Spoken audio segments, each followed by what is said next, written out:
Welcome to Link Liteartha, brought to you by me, Jennifer O'Grady, your friendly MIC library assistant.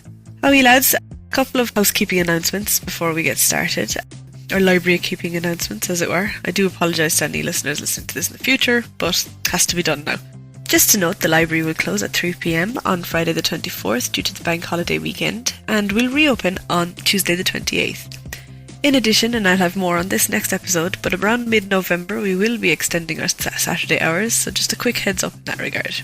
Okay, so let's get on to the main event.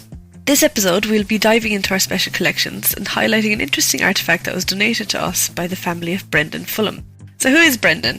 So let me read this little bit out from his bereavement announcement. Unfortunately, he has passed in the Limerick Leader by Tom Ahern, so you have a bit of context for who we're talking about. He was a retired bank manager born in Ardagh, County Limerick, but he lived in New Ross, Wexford. He gained fame in later life as a best-selling author of 8 books about Gaelic games.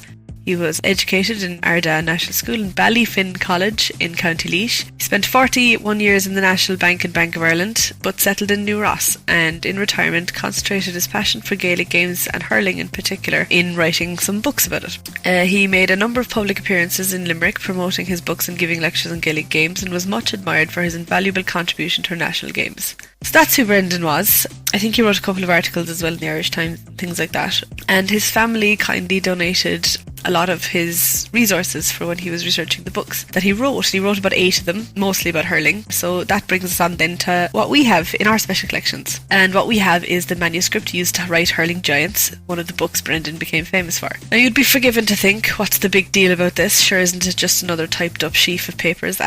But you'd be wrong. It's actually, and I'm looking at it here in our mirror database, so if you are interested, look it up there. What I really like about it is it's all handwritten. It's a lovely old school ledger type notebook, and what's actually so nice about it is that everyone's written their own stories in it. It's a lovely compendium of accounts written by the person who's telling the account's own hand, and I do think it's a shame that you lose that in the published book, but sure, I suppose you can't really be doing that in a published book. It would probably cost a fortune, well, I reckon anyway. There's also, and I love this, there's sellotaped pictures of the people in each story in and around the handwritten account as well. It's actually so lovely.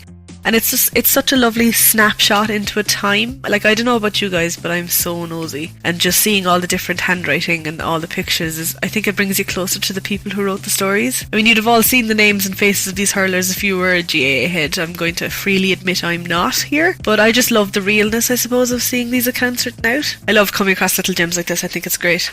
Now, just to give a bit of info about the book that we have, it was published by Waterford Institute of Technology and the Fulham family themselves in 2016. And if you want to have a look at it yourselves, all you have to do is go onto the Mirror website. There's a link to it under the search bar on the MIC Library website, and search Brendan Fulham's name. Thanks for listening. That's all I have time for today, and we hope to see you next time. Bye bye.